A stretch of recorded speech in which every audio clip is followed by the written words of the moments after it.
ನನ್ನ ಆಧ್ಯಾತ್ಮ ಬಂಧುಗಳೇ, ಹೇಗೆ 14 ದಿನ ಕಳೆದು ಹೋಯಿತು ಗೊತ್ತಾಗ್ಲಿಲ್ಲಲ್ಲ. ವಿಷಯಗಳು ನಮಗೆ ತಿಳಿಯುವ ಆಸಕ್ತಿ ಇದ್ದಾಗ, ಆ ವಿಷಯಗಳಲ್ಲಿ ಸತ್ಯತೆಗಳು ನಮ್ಮ ಕಣ್ಣು ಮುಂದೆ ಬರಲಿಕ್ಕೆ ಪ್ರಾರಂಭ ಆದಾಗ ನಮಗೆ ದಿನ ಮತ್ತು ಕಾಲದ ಯಾವುದೇ ಪರಿಮಿತಿಗಳಿಲ್ಲದೆ ಕಳೆದು ಹೋಗ್ತದೆ. ಈಗ ಅದರಲ್ಲಿ ನನ್ನ ಯಾವ ಅದ್ಭುತ ಜ್ಞಾನದ ಕೊಡುಗೆಯೂ ಇಲ್ಲ. ನಾನು ಮೊದಲೇ ಹೇಳಿದೆ, ಭಗವತಿ ಏನನ್ನ ನುಡಿಸಿದ್ದಾಳೋ ಅದನ್ನು ನುಡಿಯೋದಷ್ಟೇ ನನ್ನ ಕೆಲಸ ಅಂತ ಒಂದು ಅರ್ಥ ಮಾಡ್ಕೊಳ್ಬೇಕು. ಹಾಗಾದ್ರೆ ಒಂದಿಷ್ಟು ವಿಚಾರ ಗರುಡ ಪುರಾಣದ ಬಗ್ಗೆ ನಾನು ಹೇಳುವಾಗ ನಿಮಗೆ ಇದು ಅದ್ಭುತ ಅಂತ ಅನಿಸ್ತದೆ. ಈ ಚಿಂತನೆಯಲ್ಲಿ ಜೀವನ ತುಂಬ ಸುಲಭವಾಗಿ ಸಾಗ್ತದೆ ಅಂತ ಅನಿಸ್ಬೇಕಾದ್ರೆ ನೀವೇ ಸ್ವತಃ ಆ ವಿಚಾರಗಳನ್ನು ಅಧ್ಯಯನವನ್ನು ಮಾಡುವಾಗ ಇನ್ನೆಷ್ಟು ಅದ್ಭುತ ಅನಿಸ್ಬೋದು. ಹಾಗಾದ್ರೆ ಕೇವಲ ಚಿಂತನೆಯಿಂದ ಮಾತ್ರ ಅದ್ಭುತ ಅಂತ ಅನಿಸೋದಾ? ಅಲ್ಲ.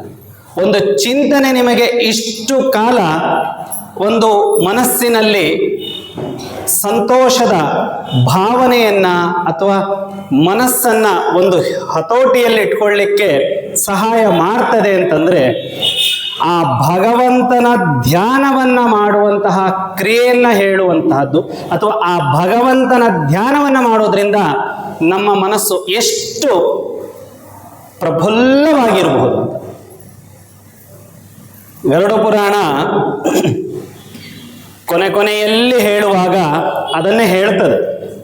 ನಾವು ಕೇವಲ ಏನೋ ಒಂದು ತಿಳುವಳಿಕೆ ಪಡೆದು ಒಂದಿಷ್ಟು ಕಾಲ ಬರೀ ಸಂತೋಷವನ್ನ, ಸ್ವಲ್ಪ ಕಾಲ ಸಂತೋಷವನ್ನ ಪಡಿಲಿಕ್ಕಾಗಿ ನಾವು ಇದರ ಅಧ್ಯಯನವನ್ನ ಮಾಡುವುದಲ್ಲ ಅಥವಾ ಪುರಾಣವನ್ನು ವಾಚನ ಕೇಳುವುದಲ್ಲ.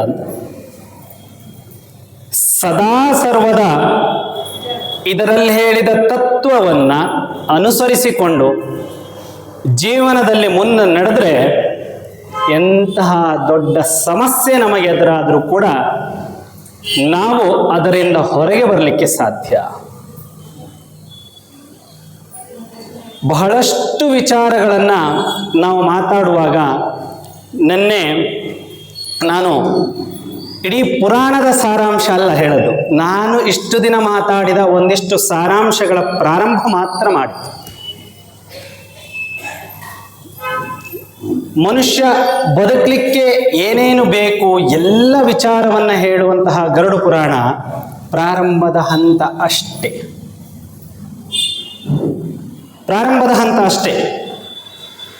ಆದರೆ ಕೊನೆಯಲ್ಲಿ ಬರುವಾಗ ಗರುಡ ಪುರಾಣದಲ್ಲಿ ಒಂದೊಂದು ಅದ್ಭುತ ಮಾತುಗಳೆಲ್ಲ ಉಂಟು.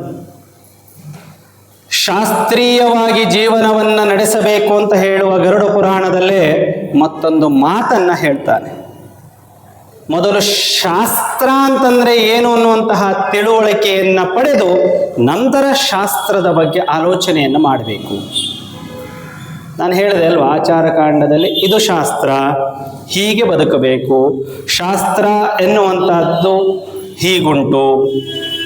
ಪ್ರೇತಕಾಂಡ ಬರುವಾಗಲೂ ಕೂಡ ಶಾಸ್ತ್ರ ಹೀಗೆ ಹೇಳ್ತದೆ. ಆ ಶಾಸ್ತ್ರದ ರೀತಿ ನಡಿಲಿಕ್ಕೆ ಆಗಲಿಲ್ಲ ಅಂತಂದ್ರೆ ಅದರ ನಂತರದ ನೆಕ್ಸ್ಟ್ ಸ್ಟೆಪ್ಗಳನ್ನು ಹೇಳ್ತಾ ಹೋದೆ ನಾನು.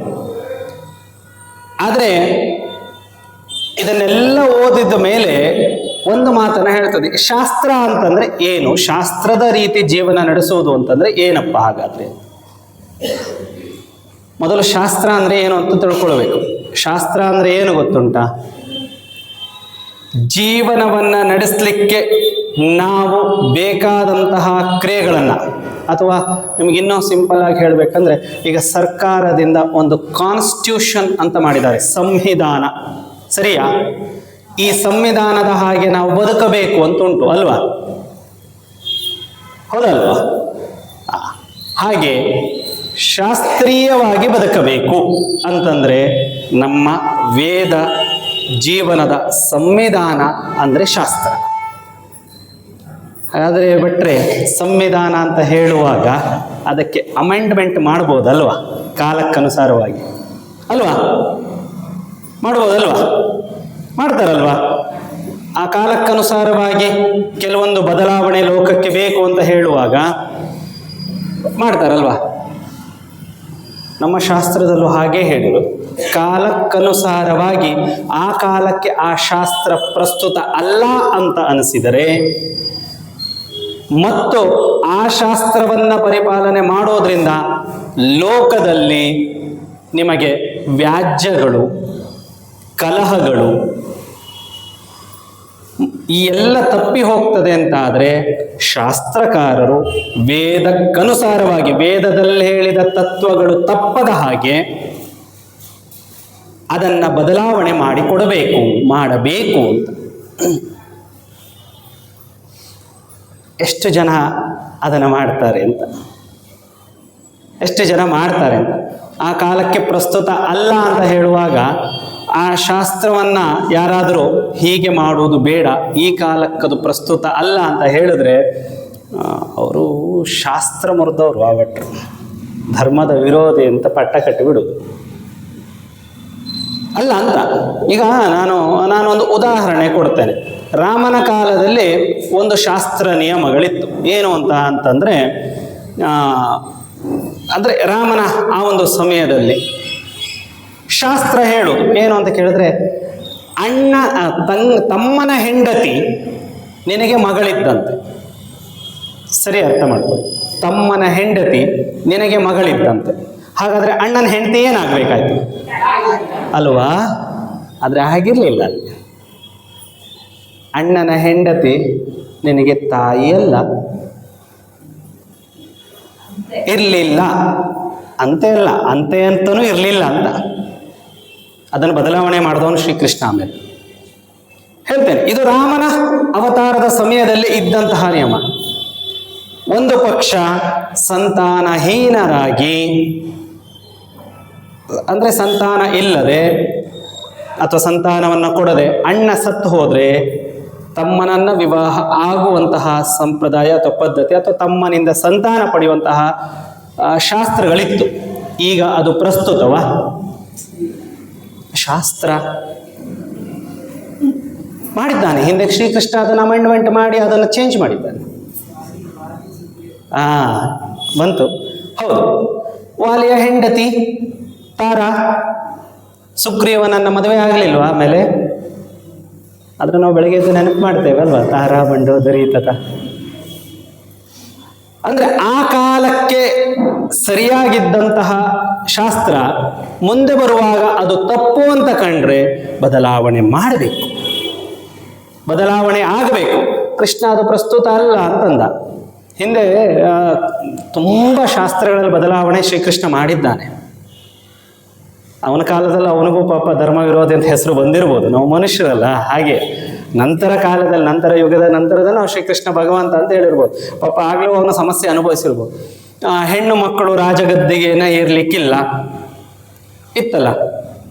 ಪ್ರಥಮ ಬಾರಿಗೆ ಶ್ರೀಕೃಷ್ಣ ಹಿಮಾಲಯದಲ್ಲಿ ಅಥವಾ ಕಾಶ್ಮೀರದಲ್ಲಿ ರಾಣಿಯನ್ನ ಗದ್ದುಗೆಯ ಮೇಲೆ ಕೂರಿಸಿ ರಾಜ್ಯಭಾರ ಮಾಡು ಅಂತ ಹೇಳಿದ.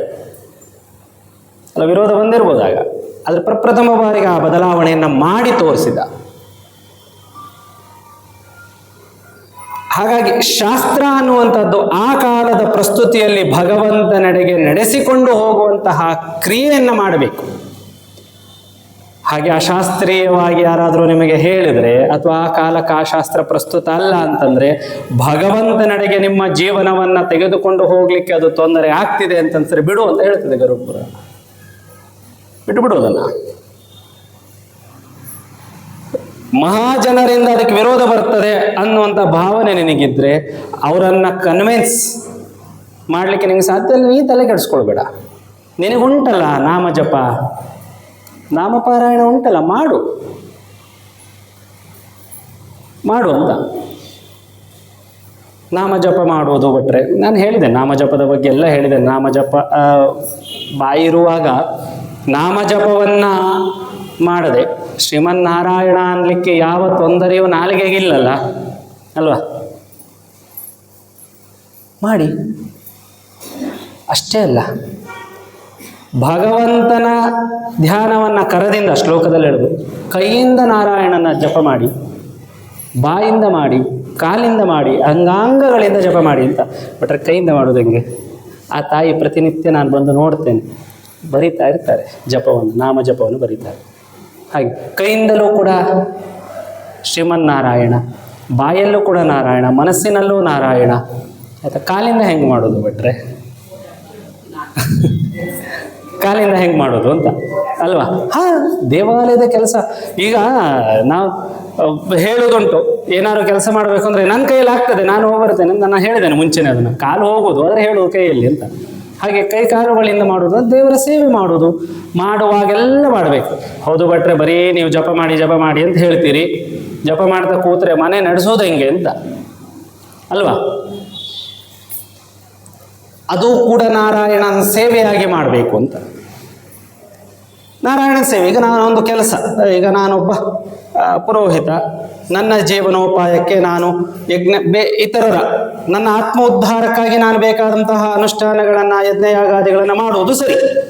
ಅದರ ಜೊತೆಗೆ ಲೋಕದಲ್ಲಿ ಒಂದಿಷ್ಟು ಜನರಿಗೆ ನಾನು ಜ್ಯೋತಿಷ್ಯವನ್ನು ಹೇಳುವುದು, ಯಜ್ಞಯಾಗಾದಿಗಳನ್ನು ಮಾಡುವುದು, ಪೌರೋಹಿತ್ಯವನ್ನು ಇವನ್ನೆಲ್ಲ ನಾನು ಮಾಡ್ತೇನಲ್ಲ, ಇತರರಿಗೋಸ್ಕರ ಮಾಡೋದು. ಅದು ಮಾಡೋದ್ರಿಂದ ನನಗೇನೋ ಒಂದು ಕಿಂಚಿತ ದಕ್ಷಿಣೆಗಳು ಬರ್ತದೆ, ನನ್ನ ಜೀವನ ನಡೀತದೆ. ಇದು ಜೀವನ ಅಲ್ವಾ, ಸಂಪಾದನೆ. ಆದರೆ ಮಾಡುವಾಗ ಆ ಕೆಲಸವೂ ಕೂಡ ನಾರಾಯಣಾರ್ಪಿತ, ನಾರಾಯಣನ ಕೆಲಸ ಅಂತ ಮಾಡಬೇಕು. ಅದು ಯಾರ್ದೋ ಒಂದು ಕೆಲಸ ಅಂತ ಮಾಡುವುದಲ್ಲ. ಆ ಭಾವನೆಯಿಂದ ಮಾಡುವಾಗ ಅಲ್ಲಿ ನನ್ನಿಂದ ತಪ್ಪಾಗುವ ಸಂಭವಗಳು ಕಮ್ಮಿ ಆಗ್ತದೆ. ಭಗವಂತನ ಕೆಲಸ ಅಂತ ಮಾಡಬೇಕು.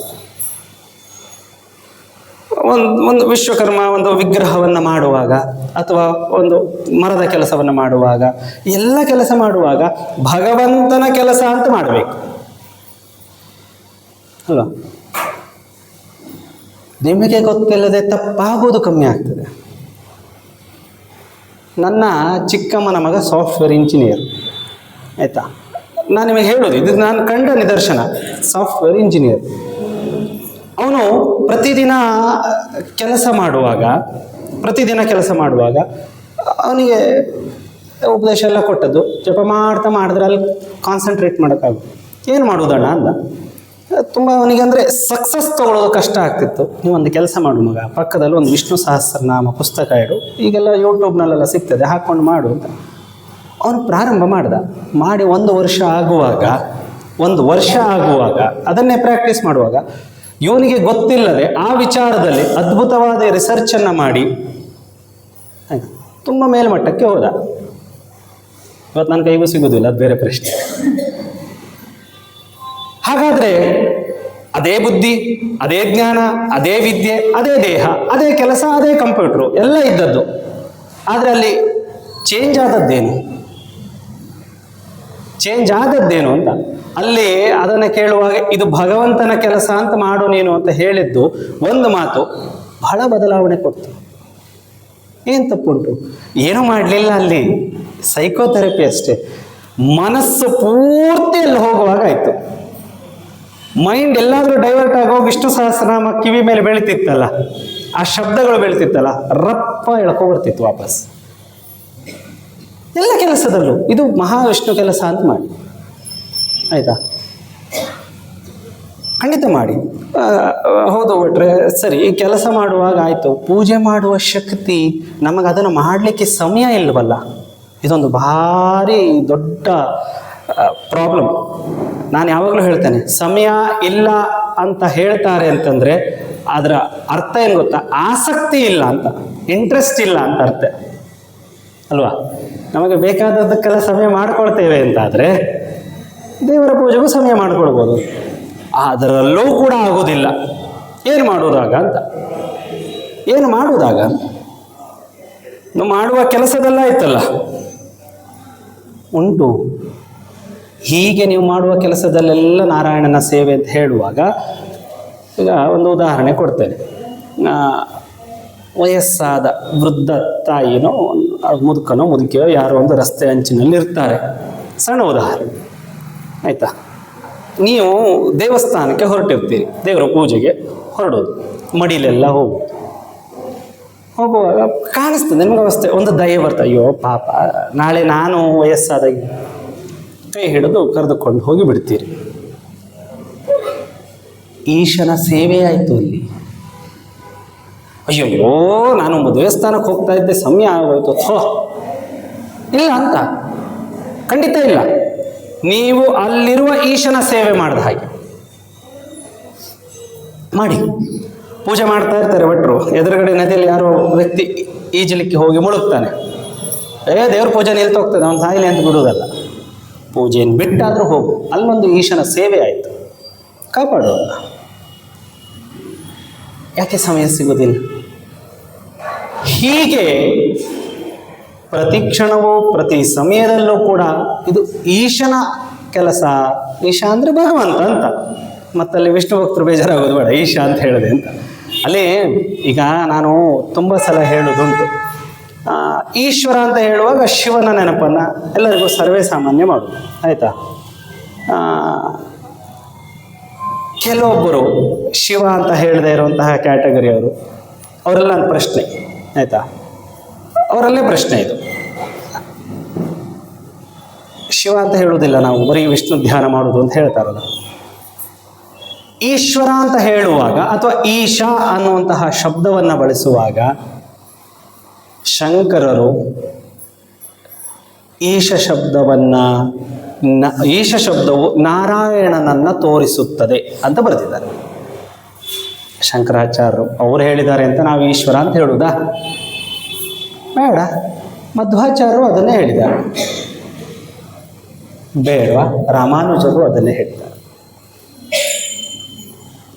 ಈಶ ಶಬ್ದವನ್ನು ನಾರಾಯಣನಲ್ಲಿ ವಿಲೀನ ಮಾಡಿ ನಾರಾಯಣನನ್ನ ಈಶಾ ಅಂತ ಹೇಳುವಾಗ ನಾರಾಯಣನ ನೆನಪಾಗಬೇಕು ನಿಮಗೆ ಅಂತ ಹೇಳಿದ್ದಾರೆ.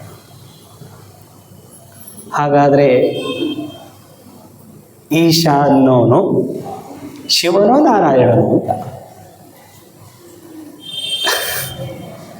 ಭಗವಂತ ಅಂತ. ಈಶ್ವರ ಈಶಾ ಅಂತ ಹೇಳುವಾಗ ಭಗವಂತ ನೆನಪಾಗಬೇಕು. ಅದು ನಿಮಗೆ ಶಿವ ಬೇಕಾದ್ರೂ ನೆನಪಾಗಲಿ, ನಾರಾಯಣ ಬೇಕಾದ್ರೂ ನೆನಪಾಗಲಿ, ತೊಂದರೆ ಇಲ್ಲ ಅಂತ, ಆಯ್ತಾ. ವಿಷ್ಣು ಅಂತ ಹೇಳುವಾಗ ಎಲ್ಲೆಡೆ ಇರುವವನು, ವಿಷ್ಣು ಶಬ್ದದ ಅರ್ಥ ಎಲ್ಲೆಡೆ ವಾಸಿಸುವಂತಹ ಭಗವಂತ ಅಂತ. ಅದು ಶಂಖಚಕ್ರ ಗದಾಧಾರಿಯಾದಂತಹ ಶ್ರೀಮನ್ ನಾರಾಯಣನೇ ಆಗಿರಬಹುದು, ಅಥವಾ ನಾವು ಹೇಳುವಂತಹ ಲಿಂಗಸ್ವರೂಪದಲ್ಲಿರುವಂತಹ ಶಿವನೇ ಆಗಿರ್ಬೋದು, ಜಗನ್ಮಾತೆಯೇ ಆಗಿರ್ಬೋದು. ಏನು ತಪ್ಪುಂಟು ಅದರಲ್ಲಿ? ವಿಷ್ಣು ಅಂತ ಯಾಕೆ ನಾವು ಹೇಳಬಾರ್ದು? ನೀರಿಲ್ಲಲ್ಲಿ ವಾಸಿಸುವವನು ನಾರಾಯಣ, ನಮ್ಮ ಈ ಶಿವ ಇಲ್ವಾ ನೀರಿನಲ್ಲಿ? ಆಯಿತು, ಶಿವ ಅಂತ ಹೇಳುವುದಿಲ್ಲ. ಶಿವಶಬ್ದದ ಅರ್ಥ ಏನು? ಮಂಗಳವನ್ನು ಉಂಟು ಮಾಡೋದು. ಹಂಗಾರೆ ವಿಷ್ಣು ಮಂಗಳ ಮಾಡುವುದಿಲ್ವಾ? ಪ್ರಶ್ನೆ ಅಲ್ವಾ? ಅದನ್ನೇ ಹೇಳಿದ್ದು ನಾನು.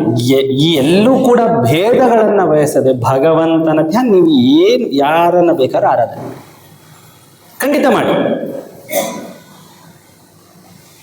ಈಗ ಸಂಸ್ಕೃತದ ಸರಿ ಉತ್ಪತ್ತಿ ಇರೋರು ಬರೀ ಈ ಪುಸ್ತಕದ ಸಂಸ್ಕೃತ ಅಷ್ಟೇ ಅಲ್ಲ, ವೇದ ಸಂಸ್ಕೃತವನ್ನು ವಿಭಜಿಸಿ ಅರ್ಥ ಮಾಡೋರಿದ್ದಾರಲ್ಲ, ಅವರಲ್ಲಿ ಕೊಟ್ಟರೆ ಅಥವಾ ಅವರಲ್ಲಿ ನೀವು ಕೇಳಿದ್ರೆ ಇಡೀ ಶಿವಪುರಾಣದಲ್ಲಿ ಅಷ್ಟು ಹೆಸರು ವಿಷ್ಣುದು, ಇಡೀ ಭಾಗವತದಲ್ಲಿ ಎಲ್ಲ ಹೆಸರು ಕೂಡ ಶಿವಂದು ಅಂತ ಪ್ರೂವ್ ಮಾಡಿ ತೋರಿಸ್ತಾರೆ. ಪ್ರೂವ್ ಮಾಡಲಿಕ್ಕೆ ಬರ್ತದೆ ಅಂತ. ಹಾಗೆ ಇಲ್ಲಿ ಅದು ಯಾವುದೋ ಪ್ರಾಮುಖ್ಯತೆ ಅಲ್ಲ, ನಮಗೆ ಅದೆಲ್ಲ ಆಲೋಚನೆ ಬೇಕಾಗಿಲ್ಲ. ನಮಗೆ ಯಾಕೆ ಬೇಕು ಅಲ್ವಾ? ಜ್ಞಾನ ಗಳಿಕೆಯ ತುಂಬ ಮುಂದಿನ ಹಂತಗಳು, ಅದೆಲ್ಲ ನಾವು ಭೇದ ಮಾಡಲಿಕ್ಕೆ ಹೊರಟಾಗ ಬರುವುದು. ಆದರೆ ಭೇದ ಮಾಡುವಂತ ಯಾವ ಪುರಾಣವೂ ಹೇಳಲಿಲ್ಲ, ವೇದವೂ ಹೇಳಲಿಲ್ಲ, ಯಾವುದೂ ಹೇಳಲಿಲ್ಲ. ಹಾಗೆ ಸದಾ ಭಗವಂತನ ಧ್ಯಾನದಿಂದಿರುವವನು ಎಲ್ಲ ಕೆಲಸದಲ್ಲೂ ಭಗವಂತನನ್ನು ಕಾಣಬೇಕು. ಭಗವಂತ ಯಾಕೆ ಕಾಣಬೇಕು ಅಂತಂದರೆ ಆ ಕೆಲಸ ಸರಿಯಾಗಿ ನಡಿಬೇಕು ಅಂತ. ಸರಿ ನಡಿಬೇಕು ಅಂತಂದರೆ ಮಾಡುವ ಕೆಲಸದಲ್ಲಿ ಶ್ರದ್ಧೆ ಬೇಕು ಅಂತ. ಹಾಗಾಗಿ ಭಗವಂತನ ಧ್ಯಾನ ಬೇಕು. ಹೀಗೆ ಜೀವನವನ್ನು ನಡೆಸು. ಆ ರೀತಿ ಜೀವನವನ್ನು ನಡೆಸಿದವನಿಗೆ ಆಯ್ತಾ ಪುಣ್ಯಗಳು ಲಭಿಸ್ತದೆ, ಪಾಪಗಳು ಶಮನವಾಗ್ತದೆ. ಹೇಗೆ ಬಿಟ್ಟರೆ ಪಾಪ ಶಮನ ಆಗುವುದು? ನಮ್ಗೆ ಗೊತ್ತಾಗಬೇಕಲ್ಲ, ಹೇಗೆ ಗೊತ್ತಾ? ಈಗ ಅದಕ್ಕೆ ತುಂಬ ವಿಧಿಗಳನ್ನು ಹೇಳಿದಂತಹ ಋಷಿಗಳು ನಮಗೆ ಅದಕ್ಕೆ ವಿಧಾನ ಕೊಟ್ಟಿದ್ದಾರೆ. ಯೋಗವನ್ನು ಮಾಡುವುದು, ಧ್ಯಾನವನ್ನು ಮಾಡುವುದು, ಇವೆಲ್ಲ ಕೊಟ್ಟಿದ್ದಾರಲ್ಲ.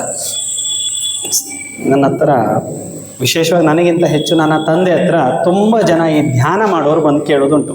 ಗುರುಗಳೇ, ನೀವು ಅಷ್ಟೊಂದು ಅನುಷ್ಠಾನ ಮಾಡಿದ್ರೆ ಅವ್ರು ಧ್ಯಾನ ಕೂಡುದು, ಅದು ಭಗವಂತನ ದೇವ್ರನ್ನ ನೋಡಬೇಕು, ಭಗವಂತನ ಕಾಣಬೇಕು, ಯಾವುದೋ ಒಂದು ಸ್ವರೂಪದಲ್ಲಿ ಹೇಗಾದರೂ ಕಾಣಲಿ, ನಮಗೆ ದೇವ್ರು ಕಾಣಬೇಕು. ಯಾಕಂದ್ರೆ ತುಂಬ ಹೇಳಿದಾರಲ್ಲ. ಈ ಶಿವ ಅಂತ ಹೇಳುವಾಗ ಶಿವನ ಬಹಳಷ್ಟು ಅವತಾರ. ನಾನು ಶಿವನ ನೋಡಬೇಕು ಅಂತ, ಅದು ವಿಷ್ಣು ನೋಡಬೇಕು, ದೇವಿ ನೋಡಬೇಕು, ಏನು ಆಂಜನೇಯನ ನೋಡಬೇಕು, ರಾಮ, ಆ ಧ್ಯಾನ ಮಾಡಬೇಕು ಅಂತ ಸತತವಾಗಿ 5 ವರ್ಷ ಆಯಿತು, 10 ವರ್ಷ ಆಯಿತು ಧ್ಯಾನ ಮಾಡ್ತೀನಿ. ಏನೇನೋ ಕಾಣೋದು ಗುರುಗಳೇ. ಬುಸುಗುಟ್ಟುವ ಹಾವು ಕಾಣ್ತದೆ, ಕೇಳೋದು ಇದೆಲ್ಲ. ಬುಸುಗುಟ್ಟುವ ಹಾವು ಕಾಣಿಸ್ತದೆ, ಯಾವುದ್ಯಾವುದೋ ವಿಚಿತ್ರ ಕಥೆಗಳೆಲ್ಲ ಕಣ್ಣು ಮುಂದೆ ಬರ್ತದೆ. ಮತ್ತು ಈ ನನ್ನ ಹಳೆ ನೆನಪುಗಳಿಂದ ಹೊರಗೆ ಬರ್ಲಿಕ್ಕೆ ಆಗ್ತಾ ಇಲ್ಲ. ಏನೇನೋ ಮಾಡಿದ್ದು, ಸಣ್ಣ ವಯಸ್ಸಿನಲ್ಲಿ ಮಾಡಿದ್ದು, ದೊಡ್ಡವರಾದ್ಮೇಲೆ ಮಾಡಿದ್ದು, ಕಾಲೇಜಿಗೆ ಹೋಗ್ಬೇಕಾದ್ರೆ ಮಾಡಿ ಎಲ್ಲ ನೆನಪು ಬರ್ತದೆ. ಅದು ಬರಬೇಕು ಅದು ಅಂತ. ಒಳಗೇನು ತುಂಬಿಸಿದ್ದೇವೋ ಅದೇ ಅಲ್ವ ನಮಗೆ ಬರೋದು. ಮಾಡಿ ಅಷ್ಟು ಸುಲಭವಾಗಿ ಎಲ್ಲವೂ ಸಿದ್ಧಿ ಆಗಲಿಕ್ಕೆ ಸಾಧ್ಯ ಇಲ್ಲ ಅಲ್ಲಪ್ಪ. ಒಳಗಡೆ ಭಗವಂತನ ನೀನು ಮೊದಲು ಕಳಿಸಿದ್ರೆ ಭಗವಂತ ನಿನ್ನ ಕಡೆ ಮುಂದೆ ಬರ್ತಿದ್ದ. ನೀವು ಒಳಗೆ ಕಳಿಸೋದೆಲ್ಲ ಅದೇ ಅಲ್ವಾ.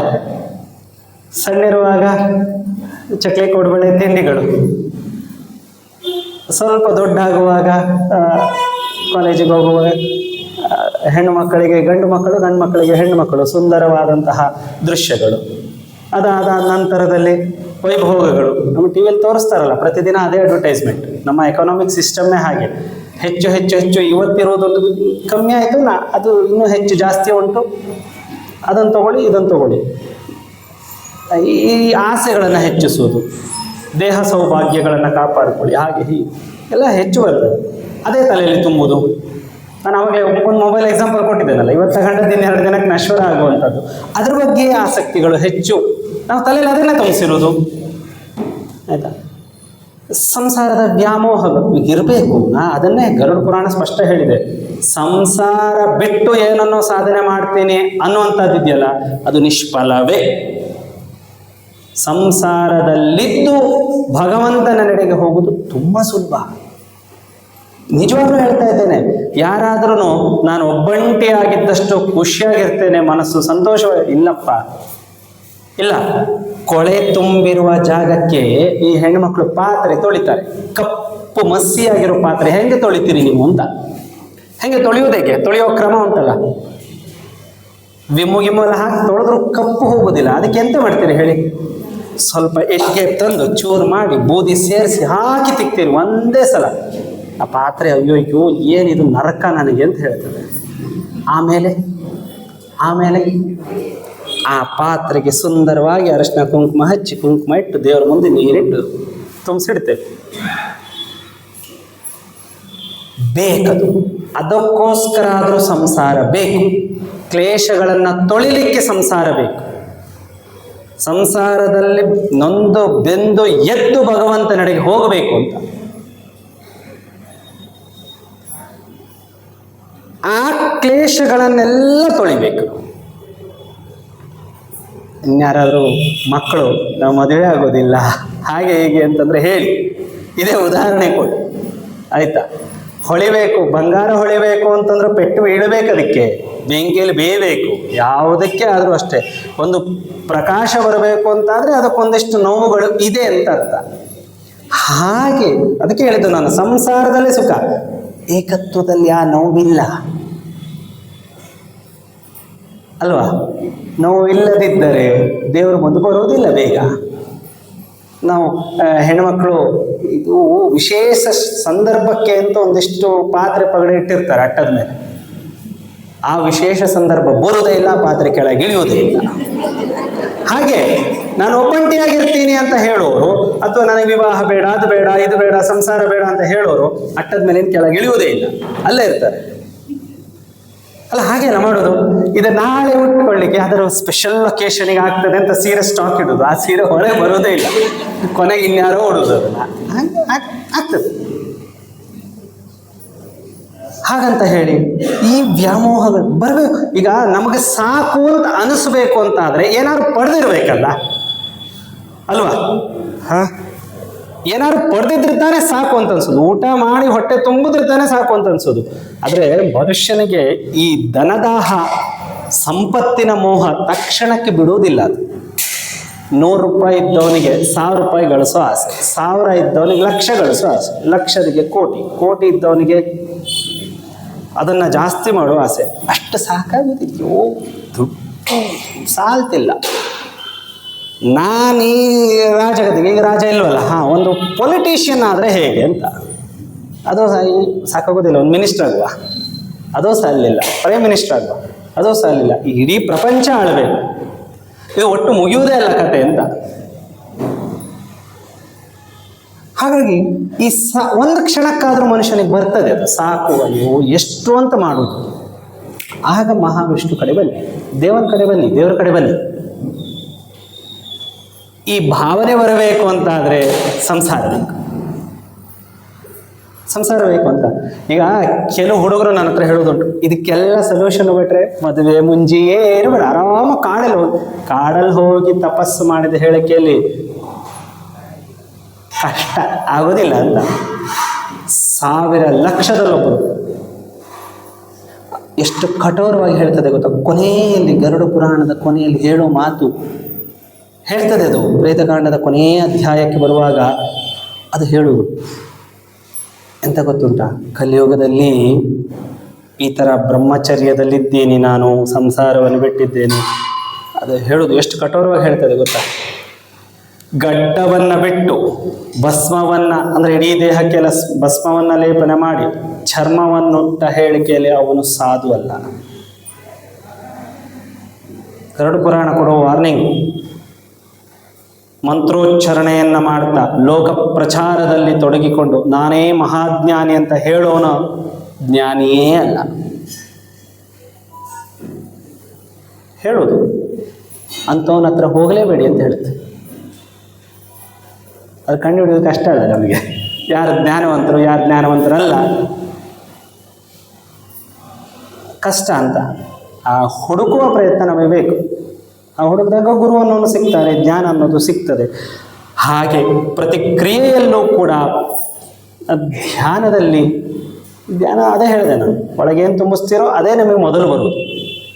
ಹೀಗೆ ಮಾಡುವಾಗ ಈ ಧ್ಯಾನ ಕ್ರಿಯೆಯಲ್ಲಿ ಅದು ಹೇಳೋದು, ಈ ಸುಪ್ತ ಪ್ರಜ್ಞೆ ಅಂತ ಹೇಳ್ತೀರಲ್ಲ, ಗೊತ್ತುಂಟಾ? ಸುಪ್ತ ಪ್ರಜ್ಞೆ ಅಂತ ಒಂದು ಶಬ್ದ ಕನ್ನಡದಲ್ಲಿ ನಾವು ಬರೆಸ್ತೇವೆ.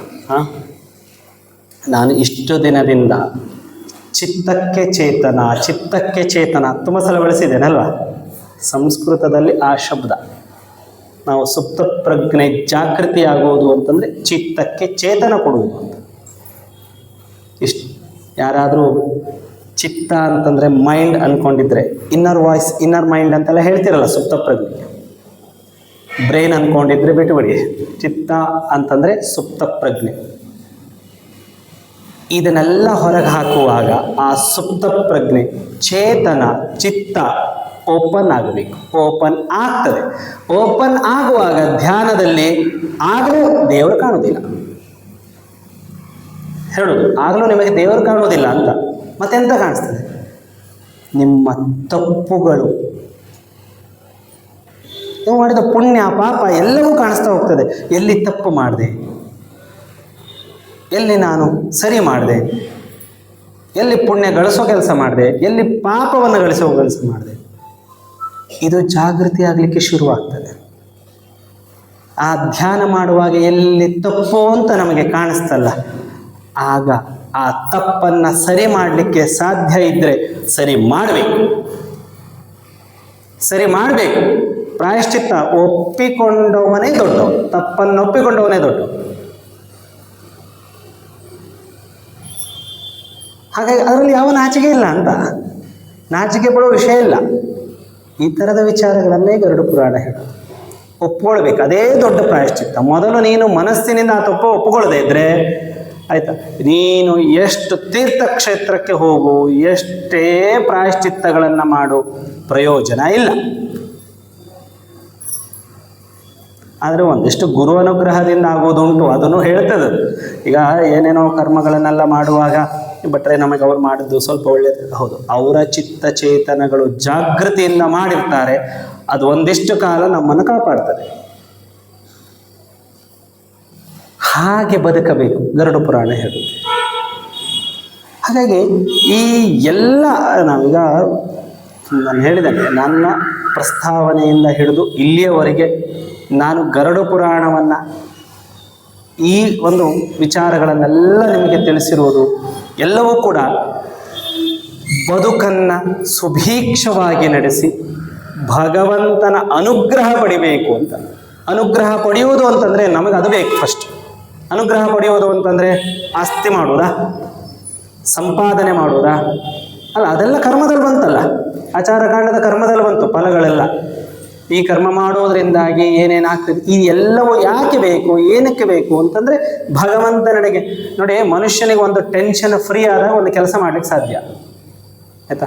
ನಾನಿವತ್ತು ನೆಮ್ಮದಿ ದಿನ ಊಟ ಮಾಡ್ತಾನೆ. ಕೆಲವೊಮ್ಮೆ ಮನೇಲಿ ಗಮನಿಸಿ, ಗಂಡು ಮಕ್ಕಳು ಹೇಳೋದುಂಟು, ಪ್ರತಿನಿತ್ಯನೂ ಬರ್ತಾನೆ, ಊಟ ಮಾಡ್ತಾನೆ, ಅಥವಾ ಹೊರ ಹೋಟ್ಲಲ್ಲಿ ಊಟ, ಎಲ್ಲೋ ಒಂದು ಕಡೆ ಊಟ ಮಾಡ್ತಾರೆ. ಒಂದು ದಿನ, ಯಾವತ್ತೋ ಒಂದು ದಿನ ಬಂದು ಎಲ್ಲ ಊಟ ಆಗುವಾಗ ಇವತ್ತು ನೆಮ್ಮದಿಯಾಗಿ ಊಟ ಮಾಡಿದೆ ಅಂತ, ಮತ್ತು ಮರುದಿನ ಅದೇ ಶುರು ಅಂತ. ಅದೇಂಥದ್ದು ಇಷ್ಟು ದಿನ ಊಟ ಮಾಡಲಿಲ್ಲ ಹಂಗಾರೆ ಅಂತ. ಅದೆಂತ ಇವತ್ತು ಮಾತ್ರ ಸ್ಪೆಷಲ್ಲು ನೆಮ್ಮದಿಯಾಗಿ ಊಟ ಮಾಡಿದೆ ಅಂತ. ಅದೇ ಹೆಂಡತಿ ಮಾಡಿದ ಅದೇ ಅನ್ನ ಸಾರು ಸಾಂಬಾರು ವಾಟ್ ಎವರ್ ತಿಂಡಿ ತಿನಿಸುಗಳೆಲ್ಲವೂ, ಆಯಿತಾ? ಅವತ್ತು ಮಾಡಿದಾಗ ಅವನಿಗೆ ಅಷ್ಟು ನೆಮ್ಮದಿ ಅನಿಸ್ತಿಲ್ಲ, ಇವತ್ತು ಮಾಡಿದ ಯಾಕೆ ಅಂದರೆ ಒಂದಿಷ್ಟು ಕಾರ್ಯಗಳಲ್ಲಿ ವಿಮುಕ್ತನಾಗಿ ಹೋಗ್ತಾನೆ, ವಿಮುಕ್ತನಾಗಿ ಬಿಡ್ತಾರೆ. ಅದು ಮುಗಿಸಿ ಆಯಿತು ಅಂತ, ಆ ಕೆಲಸ ಮುಗೀತು, ಇವತ್ತಿಗೆ ನೆಮ್ಮದಿ ಆಯಿತು, ಇನ್ನು ಆ ಟೆನ್ಷನ್ ಇಲ್ಲ ಅಂತ.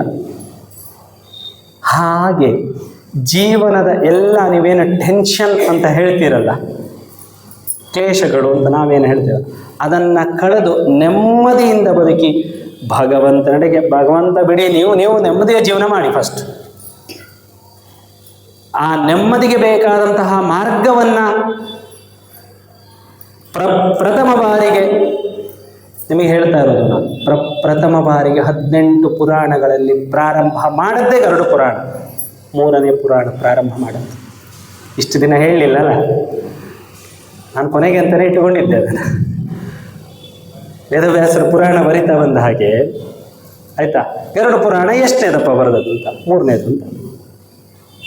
ಮುಂದೆ ಆಮೇಲೆ ಬರ್ತದೆ ಈಗ ಮಹಾಭಾರತ ಹೇಳೋದು, ಆಯಿತಾ? ವರಾಹ ಪುರಾಣ, ನಾರದ ಪುರಾಣ ಎಲ್ಲ ಆಮೇಲೆ ಬರ್ತಾ ಹೋಗ್ತದೆ. ಮೊದಲು ಪ್ರಾರಂಭ ಮಾಡೋದು ಎಲ್ಲಿ ಸ್ಟಾರ್ಟ್ ಆಯಿತು ಅಂತ, ಮೊದಲೆರಡು ಪುರಾಣಗಳಲ್ಲಿ ಸೃಷ್ಟಿಯ ರಹಸ್ಯಗಳ ವಿಚಾರ, ಅದ್ಭುತ ರಿಸರ್ಚ್, ಅದ್ಭುತವಾದ ರಿಸರ್ಚ್. ಅದು ಆ ಹಂತಕ್ಕೆ ತಲುಪಿದಾಗ, ಸೃಷ್ಟಿಯ ರಹಸ್ಯಗಳ ಬಗ್ಗೆ ತಿಳ್ಕೊಳ್ಬೇಕು ಅನ್ನಿಸ್ದಾಗ ಆ ಪುರಾಣಗಳನ್ನ ಆ ಶೈಲಿಯಲ್ಲಿ ಓದಿತ್ತು.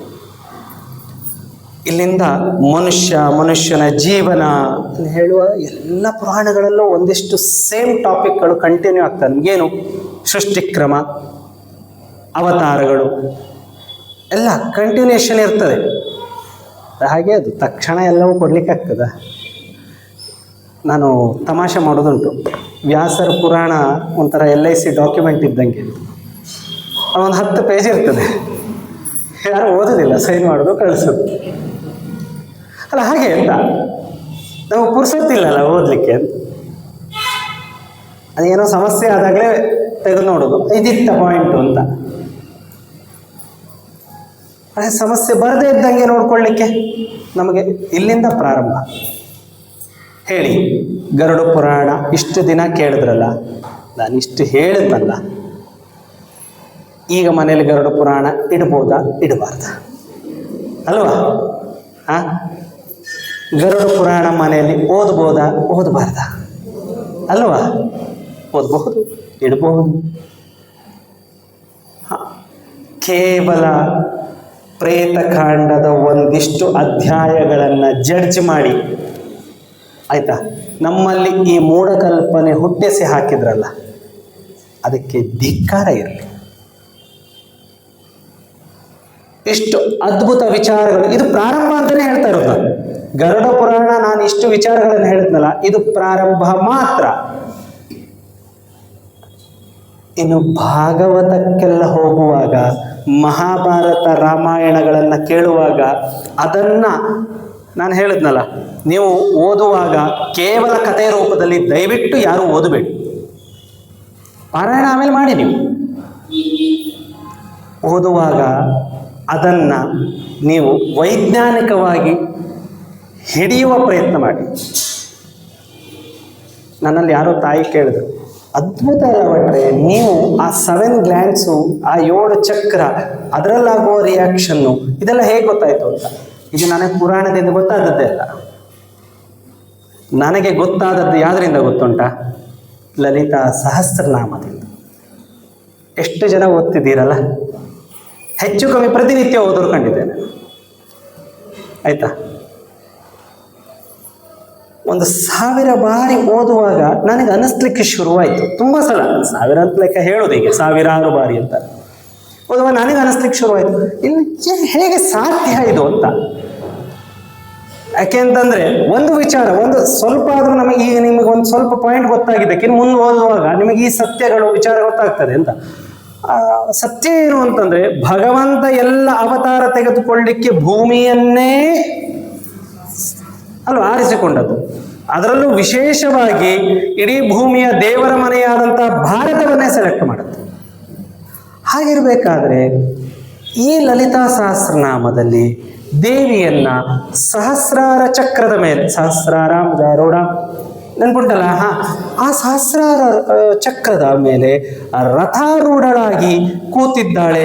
ಅದು ಮೇರು ಪರ್ವತ. ಏನಿದು ಅರ್ಥ ಅಂತ, ಆ ಮೇರು ಪರ್ವತ ಎಲ್ಲಿದೆ ಅಂತ ಹುಡುಕಿ ಹುಡುಕಿ ಹುಡುಕಿ ಇಟ್ಟೆ. ಯಾವ ಗೂಗಲ್ಲೂ ಉತ್ತರವೇ ಕೊಡಲಿಲ್ಲ ನನಗೆ. ಆಗ ಒಂದೊಂದೇ ಹೊಡಿಲಿಕ್ಕೆ ಶುರುವಾಯಿತು. ಹಾಗಾದರೆ ಆ ಸಹಸ್ರಾರ ಮೇರು ಪರ್ವತವನ್ನು ಹತ್ತಬೇಕು ಅಂತಾದರೆ ಆಯ್ತಾ, ಅದು ಹೇಳುದು ಕ್ಷೀರ ಸಮುದ್ರದ ವಿಷ್ಣುವಿನ ಅನುಗ್ರಹ ಬೇಕು. ಹರೇ ರಾಮ, ಹಾಗಾದ್ರೆ ಅದು ಇಲ್ಲಿಲ್ಲ ಅಂತಾಯ್ತು. ಹಾಗಾದ್ರೆ ಭೂಮಿ ಮೇಲೆ ಇಲ್ಲ ಅಂತಾಯ್ತು. ಅದು ನೋಡಿದವನು ಯಾರು? ಹಾಗಾದ್ರೆ ಹೀಗೆ ಆಲೋಚನೆ ಮಾಡ್ತಾ ಮಾಡ್ತಾ ಮಾಡ್ತಾ ಮಾಡ್ತಾ ಹೋಗುವಾಗ ನನಗೆ ಸಿಕ್ತದ್ದು ಮೂಲಾಧಾರ. ಮೂಲಾಧಾರ ಅನ್ನುವಂಥದ್ದು ಸಂಸಾರಕ್ಕೆ ಎಳಿಲಿಕ್ಕೂ ಅನುಕೂಲ ಮಾಡ್ತದೆ, ಸಂಸಾರದಿಂದ ವಿಮುಕ್ತಿಯನ್ನು ಗಳಿಸ್ಲಿಕ್ಕೂ ಅನುಕೂಲ ಮಾಡ್ತದೆ. ಹಾಗಾದರೆ ಆ ಮೂಲಾಧಾರ ಎಲ್ಲಿದೆ ಅಲ್ಲಿಂದ ಶುರುವಾಯಿತು. ಅದು ಯಾಕಾಯಿತು? ಓದಿ ಓದಿ ಓದಿ ಓದಿ ಇಡುವಾಗ ನಮಗೆ ಆಲೋಚನೆ ಬಂತು, ಚಿತ್ತಕ್ಕೆಲ್ಲೋ ಚೇತನ, ಎಲ್ಲೋ ಬಹುಶಃ ನನ್ನ ಹಿರಿಯರ ಪುಣ್ಯವೋ ಅಥವಾ ನನ್ನ ಯಾವುದೋ ಜನ್ಮದ ಒಂದು ಫಲವೋ ಏನೋ ತೋರಿಸಿಕೊಟ್ಟು. ನಿಮಗೂ ಉಂಟು ಜ್ಞಾನ ಅಗಾರ. ಪ್ರಪಂಚದಾದ್ಯಂತದಲ್ಲಿ ಗಾಳಿಯಲ್ಲಿ ಜ್ಞಾನ ಅಡಗಿಸಿಟ್ಟಿದ್ದ. ಅದನ್ನು ತಿಳಿದುಕೊಳ್ಳುವ ಪ್ರಯತ್ನ ನಾವು ಮಾಡ್ತಾ ಇಲ್ಲ ಅಷ್ಟೆ. ಅದನ್ನು ಮಾಡಬೇಕು. ನಾನು ಹೇಳಿದ್ದೇನೆ, ಅಜ್ಞಾನಕ್ಕಿಂತ ನಾಸ್ತಿಕರು ತುಂಬ ಬೆಟ್ರು. ನಿಜವಾಗ್ಲೂ ಹೇಳ್ತಾ ಇದ್ದೇನೆ. ಅಜ್ಞಾನದ ರೂಢಿಗಿಂತ, ಅಜ್ಞಾನದ ಆಚರಣೆಗಿಂತ ನಾಸ್ತಿಕರು ಎಷ್ಟೋ ಉತ್ತಮ. ನನಗೇನೋ ಗೊತ್ತು ಎನ್ನುವ ಅಹಂಕಾರದಲ್ಲಿ ಒಂದಿಷ್ಟು ಮಾಡ್ತಾರಲ್ಲ ಅಜ್ಞಾನಿಗಳು, ಅದಕ್ಕಿಂತ ಏನೂ ಇಲ್ಲ ಅಂತ ಹೇಳೋ ನಾಸ್ತಿಕರು ತುಂಬ ಬೆಟ್ರು. ಅಲ್ಲ, ಇದು ನನ್ನ ಸ್ಟೇಟ್ಮೆಂಟು, ಪುರಾಣದಲ್ಲ ಮತ್ತೆ. ಆದರೆ ಹೀಗೆ ಈ ಪುರಾಣವನ್ನು ಈಗ ನಾನು ವಾಚನ ಮಾಡಿ ಆಯಿತು, ನೀವು ಕೇಳಿ ಆಯಿತು, ವಿಚಾರಗಳನ್ನು ತಿಳ್ಕೊಂಡಾಯಿತು, ಗರುಡ ಪುರಾಣದ ತಪ್ಪು ಕಲ್ಪನೆ ಬಿಟ್ಟಿದೆ ಅಂತ ನಾನು ಭಾವಿಸಿಕೊಂಡೆ ಆಯಿತು, ಎಲ್ಲ ಆಯಿತು. ಆದರೆ ಹೀಗೆ ಓದೋದ್ರಿಂದ ಅದರಲ್ಲಿ ಫಲ ಹೇಳೋದು ಏನಂತ ಹೇಳ್ತದೆ? ಪಾಪಗಳೆಲ್ಲವೂ ಕಳೆದು ಹೋಗ್ತದೆ ಅಂತ ಹೇಳಿ. ಒಂದು ಪುರಾಣ ಓದಿದ್ರೆ ಇಷ್ಟು ಪಾಪಗಳು, ಈ ದಿನದವರೆಗೆ ಮಾಡಿದ ಪಾಪಗಳೆಲ್ಲ ಕಳೆದು ಹೋಗ್ತದೆ ಭಟ್ರೆ, ಕಳೆದು ಹೋಗ್ತದ ಅಂತ ಪ್ರಶ್ನೆ ಬರಬೇಕಲ್ಲ ನಮಗೆ. ಅಲ್ಲ, ಈ ಏನೇನೋ ಹೋಮ ಹವನ ಮಾಡಿದ್ರಿಂದನೇ ನಮ್ದು ಪಾಪ ಹೋಯ್ತು ಅಂತ ಹೇಳಲಿಕ್ಕೆ ಆಗೋದಿಲ್ಲ ಅಂತ ನೀವೇ ಹೇಳಿದ್ದೀರಿ. ಈ ಪುರಾಣ ಕೇಳಿದಕ್ಕೆ ಹೋಯ್ತಾ ಅಂತ ಫಲ ಹೇಳು. ಅದು ಹೋಗ್ತದೆ ಅಂತ ಯಾವಾಗ ಗೊತ್ತಾ? ನಾನು ಹೇಳುವಾಗ ಒಮ್ಮೆಯಾದರೂ ಮನಸ್ಸಿನಲ್ಲಿ, ನಿಮ್ಮ ಮನಸ್ಸಿನಲ್ಲಿ ಹೌದಲ್ಲ, ಆ ಕ್ಷಣದಲ್ಲಿ ನಾನು ಹಿಂಗೊಂದು ತಪ್ಪು ಮಾಡಿದ್ದೆ ಅಲ್ಲ, ತಪ್ಪಾಯಿತು ಭಗವಂತ ಅಂತ ಮನಸ್ಸಿನಿಂದ ನಿಮಗೆ ಗೊತ್ತಿಲ್ಲದೆ ಉತ್ಪತ್ತಿ ಬರ್ತದಲ್ಲ, ಆ ಕ್ಷಣಕ್ಕೆ ಆ ಪಾಪ ನಾಶ ಆಯಿತು. ಹೌದಲ್ಲ, ನನ್ನ ಅತ್ತೆಗೆ ನಾನು ಬೈದಿದ್ದೆ ಅಲ್ವಾ? ಅತ್ತ ಈಗ ನಾನು ಅವಳು ಒಂದು ತಾಯಿ ಅಲ್ವಾ? ನಾನು ತಪ್ಪು ಮಾಡಿದೆ ಅಂತ ನಿಮ್ಮ ಮನಸ್ಸಿಗೆ ಬಂದು ಭಗವಂತ ಕಣ್ಣು ಮುಂದೆ ಬಂದರೆ ಪಾಪನಾಶ. ಹೌದಲ್ಲ? ನಾನು ಕಷ್ಟ ಅನುಭವಿಸಿದ್ದೇನೆ, ಆ ದ್ವೇಷದಲ್ಲಿ ನನ್ನ ಸೊಸೆಗೆ ನಾನು ಕಾಟ ಕೊಟ್ಟೆ ಅಲ್ವಾ ಅಂತ ಮನಸ್ಸಿಗೆ ಬಂದರೆ ಅತ್ತೆಯ ದೋಷ ಹೋಯಿತು, ಮತ್ತೆ ಅದೇ ಮಾಡೋದಲ್ಲ ಅಂತ. ಈಗ ಪಾಪ ಕಳೆದೋಯ್ತು ಅಂತ ಮತ್ತೆ ಅದೇ ಕೆಲಸ ಮಾಡೋದಲ್ಲ. ಅದು ಪುರಾಣ ಹೇಳುವುದೇ, ಪಾಪವನ್ನು ನಾಶ ಮಾಡ್ತದೆ ಮತ್ತೆ ಪುಣ್ಯ ಗಳಿಸ್ಲಿಕ್ಕೆ ಸಹಾಯ ಮಾಡ್ತದೆ ಅಂತ. ಪುಣ್ಯ ಗಳಿಸೋದು ಅಂದರೆ ಮತ್ತೆ ಅದೇ ತಪ್ಪು ಮಾಡದೇ ಇದ್ದರೆ ಆಯ್ತಪ್ಪ ಅಷ್ಟೇ. ಈಗ ನಿಮಗೆ ತಪ್ಪು ಅಂತ ಗೊತ್ತಾದ ವಿಚಾರ ಮತ್ತೆ ಮಾಡದೇ ಇದ್ರೆ ಆಯ್ತು. ವಿಷ ಕುಡಿದ್ರೆ ಸಾಯ್ತೀನಿ ಅಂತ ಗೊತ್ತಿದ್ದವನು ಮತ್ತೆ ವಿಷ ಕುಡಿಬಾರ್ದು ಅಲ್ವಾ? ಹಾಗೆ ಮಾಡಬಾರ್ದು. ಮತ್ತೆ ಅಧೋಪಾತಕ್ಕೆ ಹೋಗದೇ ಇರುವ ಹಾಗೆ ಕಾಪಾಡ್ತದೆ. ಅಧೋಪಾತಕ್ಕೆ ಅದರಲ್ಲಿ ತುಂಬ ನಾನು ಗರುಡ ಪುರಾಣ ಹೇಳುವಾಗ ಅದೊಂದು ಪಾಯಿಂಟ್ ಮರ್ತೇನೆ ನಿಮಗೆ. ಏನು ಗೊತ್ತುಂಟ? ಅಧೋಪಾತಕ್ಕೆ ಹೋಗುವುದು, ಅಧೋಪಾತಕ್ಕೆ ಹೋದರೆ ಮತ್ತೆ ಆ ನರಕದಿಂದ ಆ ಮನುಷ್ಯ ಮೇಲೆ ಬರಲಿಕ್ಕೆ ಸಾಧ್ಯ ಇಲ್ಲ, ಅಂದರೆ ಆ ಆತ್ಮ ಬರ್ಲಿಕ್ಕೆ ಸಾಧ್ಯ ಇಲ್ಲ ಅಂತ ಒಂದು ಮಾತು ಹೇಳಿದೆ. ವಿಶೇಷವಾಗಿ ಅದರಲ್ಲಿ ಒಂದು ಮಾತು ಹೇಳ್ತಾನೆ, ಆತ್ಮಹತ್ಯೆ ಮಾಡಿದ್ರೆ ಅಧೋಪಾತಕ್ಕೆ ಹೋಗ್ತಾನೆ ಕಠೋರವಾಗಿ. ಸಮಯ ಏನು ಸಾಧನೆ ಮಾಡಿದಾಗ ಆಗ್ತದೆ ಅಂತ ಕೇಳ್ತದೆ ಗರುಡ. 84 ಲಕ್ಷ ಯೋನಿಗಳು ಅಲ್ವಾ? 21 ಲಕ್ಷ ಅಂಡಜ. ನಿಮಗೆ ಭಾಗವತದಲ್ಲಿ ವಿಭಾಗ 6 ವಿಭಾಗಗಳನ್ನು ಹೇಳಿದ್ರೆ ಇದರಲ್ಲಿ ಹೇಳುದು 84 ಲಕ್ಷದಲ್ಲಿ 21 ಲಕ್ಷ ಅಂಡ ಅಂದರೆ ಮೊಟ್ಟೆಯಿಂದ ಹುಟ್ಟುವಂತಹದ್ದು ಅಂತ. ಈ ಮೀನು ಪಕ್ಷಿಗಳು ಎಲ್ಲ ಆಯ್ತಾ. 21 ಲಕ್ಷ ಶ್ವೇಭಜ ಅಂತ, ಶ್ವೇತಜಾಲ ಶ್ವೇಭಜ. ಏನು ಹಂಗಂದ್ರೆ ಅಂದರೆ ಕ್ರಿಮಿ ಕೀಟಗಳು, ಅದಕ್ಕೆ ಅಪ್ಪನೂ ಇಲ್ಲ ಅಮ್ಮನೂ ಇಲ್ಲ ಮೊಟ್ಟೆಯೂ ಇಲ್ಲ ಗರ್ಭವೂ ಇಲ್ಲ, ಏನೂ ಇಲ್ಲ. ಜಿಗಣೆ ತಿಗಣೆ ಎಲ್ಲ ಹೇಳ್ತೇವಲ್ಲ. 21 ಲಕ್ಷ ವೃಕ್ಷ ಜಾತಿಗಳು. ಎಷ್ಟು ಜಾತಿಯ ಮರ ಇದೆ ಅಂತ ಕೇಳಿದ್ರೆ ಧೈರ್ಯವಾಗಿ ಹೇಳಿ. ಗಿಡ ಗಂಟೆ ನಾವೆಲ್ಲ ಹೇಳ್ತೇವಲ್ಲ, ಗಿಡದಿಂದ ಹಿಡಿದು ಸಸ್ಯ ಸಂಕುಲಗಳು ಮರಗಳು 21 ಲಕ್ಷ ಇದೆ. ಒಂದು ಹೆಚ್ಚಿಲ್ಲ ಒಂದು ಕಮ್ಮಿ ಇಲ್ಲ ಅಲ್ಲ. ಇವತ್ತೆಲ್ಲ ಕಡ್ದು ಸ್ವಲ್ಪ ಕಮ್ಮಿ ಆದ್ರೆ ಆಗ್ಬೋದು, ಬಿಟ್ರೆ ಹೆಚ್ಚಿಲ್ಲ ಅದಕ್ಕಿಂತ. ಆಯ್ತಾ? 21 ಲಕ್ಷ ಗರ್ಭದಿಂದ ಜನತರು ಅಲ್ಲ, ಮನುಷ್ಯನಾದಿಯಿಂದ ಹಿಡಿದು ಹುಲಿ ಎಲ್ಲ. ಮತ್ತು ಅದರಲ್ಲಿ ಈ ಮರಗಳ ಜಾತಿಯಲ್ಲಿ 6 ವಿಭಾಗ ಆಯ್ತಾ. ಗರ್ಭದಿಂದ ತಗೊಳ್ಳೋದ್ರಲ್ಲಿ 8 ವಿಭಾಗ, ಹೀಗೆಲ್ಲ ಭಾಗವತ ಹೇಳ್ತಿದ್ದಾರೆ. ಬಟ್ ಇದು ಪರ್ಫೆಕ್ಟ್ ಲೆಕ್ಕ. 21 lakh into 4 84 lakhs.